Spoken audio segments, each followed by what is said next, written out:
Hi, I'm Mike Killia. I'm here with David Pable, who's chairman of one of IADC's most active committees, the Underbalanced Operations and Managed Pressure Drilling Committee. We're here in Dubai for the quarterly meeting of that committee. David is president of Welling & Company as well in his real life, but we appreciate his volunteer efforts on behalf of IADC. David, thanks a lot for coming down and agreeing to speak with us today. So what's the committee up to? Well, we're quite busy these days, so we have several documents that are going through the committee now. We've recently just submitted to API a recommended practice for managed pressure drilling, and that's specific to applied surface back pressure on a surface stack. So in addition to that, we're currently working on that same type of MPD but for a subsea stack, and then pressurized mudcap drilling with a subsea stack as well. And we've got future updates to that recommended practice as well. So those are some of the things that we're doing. We're also working with another IADC committee, the Well Control Committee, to look at gas and riser and the effects of that. And we're also writing curriculum for training for MPD supervisor and fundamental levels. So we're quite busy in the committee, and it's a lot of hard work, but the committee enjoys it. Well, we appreciate especially the committee putting forward the good work that goes into API and basically is adopted as standards globally for the industry. Huh? Indeed, yes. This committee has worked through API to help publish several documents, including 92U and 16 RCD, and now the newest one for MPD will be 92M.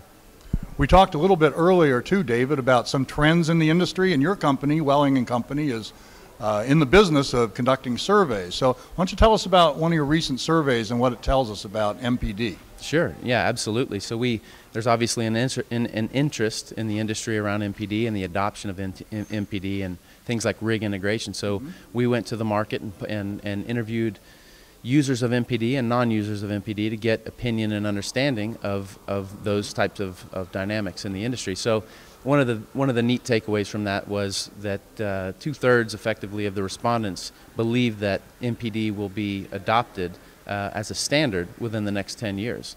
And that looks a little bit different on land than it does offshore. It's the horizon offshore is a little longer in the 6 to 10 year range, whereas land it's about 2 to 5 years. But I think it's just interesting to understand the opinion of the industry and sort of the adoption rate for that. We believe that clearly it's a technology and a methodology that can certainly help the industry, and it sounds like the industry is starting to believe that as well. It's great to hear about that, and we're certainly going to make more information on MPD and its usefulness and its adoption rate. We'll publicize that every time we can. So David, we're here in Dubai in mid-April at the quarterly meeting, and when and where is the next meeting, and how can somebody participate if they wish? Well, it's really easy. You can get on the IADC website and find our committee, the UBO MPD Committee, and register for the next meeting, which is in August of this year in Houston. So it's actually piggybacks on the front end of the Well Control Conference, and then there's a dual gradient workshop on the back end of the Well Control Conference. So it's going to be a packed week, but I think that's the 24th through the 26th of August is when the committee meeting is. Excellent. A lot of good things people can contribute and a lot of take-home value from the conferences.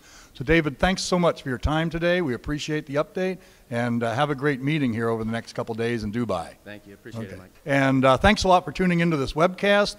Keep an eye on drillingcontractor.org and idc.org for more updates on MPD and other cutting-edge technologies and news and information.